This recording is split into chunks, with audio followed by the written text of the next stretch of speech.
What is transientness of human life?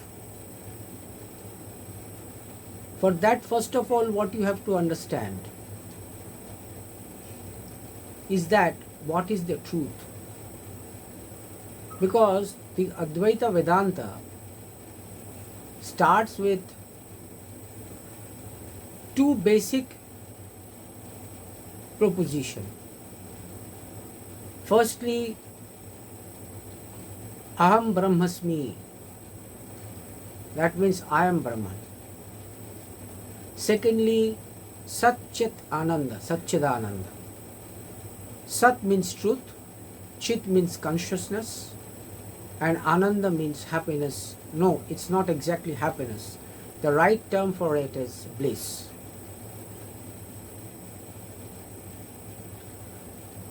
So, the Brahman, the consciousness of which we talk about, retains to truth. And what is truth? A truth is basically unqualified. A truth is basically unconditional.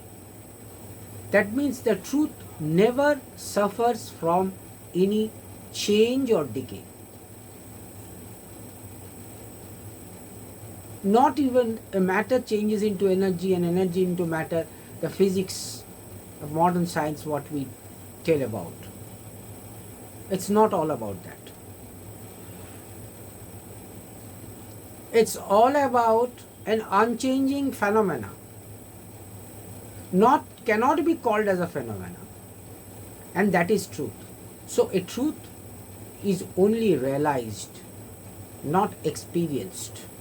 Because how I differentiate a truth being experienced and realized?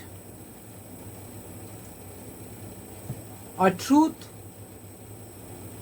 when to be realized, it has to be done by, when to be experienced, it has to be done by your organs, indriyas, eyes, nose, ears, tongue, heart, skin, heart, etc. The external organs, hand, feet, panchendriya, karmendriya, gyanendriya, tanmatras, taste. You can never experience that. But you can realize that. Because your mind doesn't go to that height. Now I am putting up a very difficult proposition. I hope that you will be able to trying to understand it. And those who are versed with this idea will obviously understand my proposition. So the body is transient because the body suffers from decay, degeneration. Birth to death is a process of change. And so it cannot be the Brahman, the consciousness, the truth. Secondly, the world. The world is continuously changing its season, its parameters, its mountains, its seas, its geography, its nature. Universe is also doing the same, because recent studies of the entire universe, you will see the black holes clashing to one another in stars. It's swallowing the stars, the planets. There are billions of galaxies. We are just concerned about the Milky Ways. So all these are changeable forms of material dimensions. So these are not all the consciousness. So now the question is that whether the consciousness is completely a separate item from these material items that decays, degenerates, take births, go for death, and all this. First, let us understand what is consciousness, what is Brahman, what is truth. The truth is unchangeable. It doesn't change its parameters. It doesn't change its forms. What it does is, it manifest into material things. But the manifestation is not that consciousness. But the consciousness is the impetus to manifest. And we are actually Aham Brahmasmi. That means we are actually consciousness. But we don't understand ourselves as Brahman, as consciousness. The entire spiritual journey of practice is understanding, firstly, that these are all manifestation of Nama and Rupa, of names and forms, but these are actually not. Suppose the Vedanta talks of earthen pot, earthen glasses made of mud, earthen cups, earthen bowls. What do you call them? This is dish, this is cup, this is bowl, this is containers, etc., etc. But when you have been asked, what are all these made of? One shot you answer, these are made of earth products, mud, earthen pot, earthen glasses, earthen cups, earthen dish, etc., etc. So the entire universe, the space including, what is it made of? It's made of that Brahman, the consciousness. But it is not the consciousness.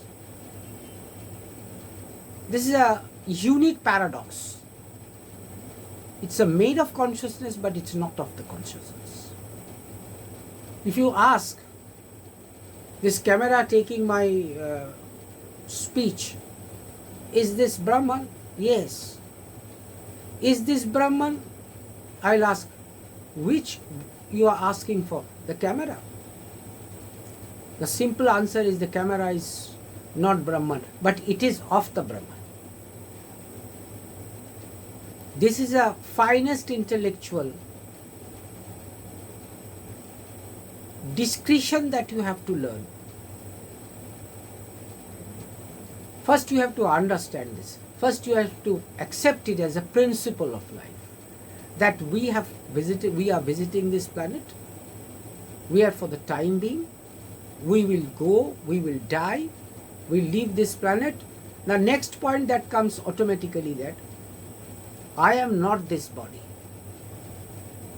I am retaining this body, enjoying this body, using this body, exploiting this body, this human body. And I had already taken several births. Bhagavan says in Gita that you have already been born for many thousand times. And these kings which you are seeing, which you are scared of killing them, they are also born for several hundred times, and they will be again born of several hundred times. And I have made them born, and I will make them take rebirth. Here I doesn't stand for Bhagavan Krishna, the bodily image, what we consider with chakra or a flute in the hand, dancing in a melodious tune with Radhika. This is I is Aham Brahmasmi. Krishna is saying in a secondary ways that I am that. You understand, you learn to say that I am that. So don't be scared of killing your enemy.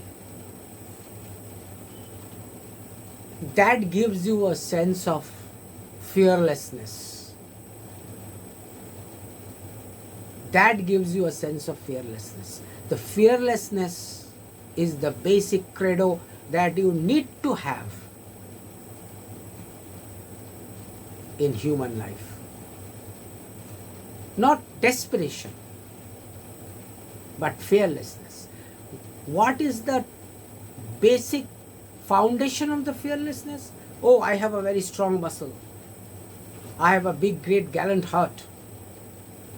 I have a finest intellectual. Depending on all this physical aspect is not being fearless. because by that you are affected by the hormonal effect of the fight and flight. But true fearlessness, true spirituality teaches you to be fearless, because when you start thinking that this body is a transient one and I am not this body, I am just exploiting this body for a higher living, for a better performances.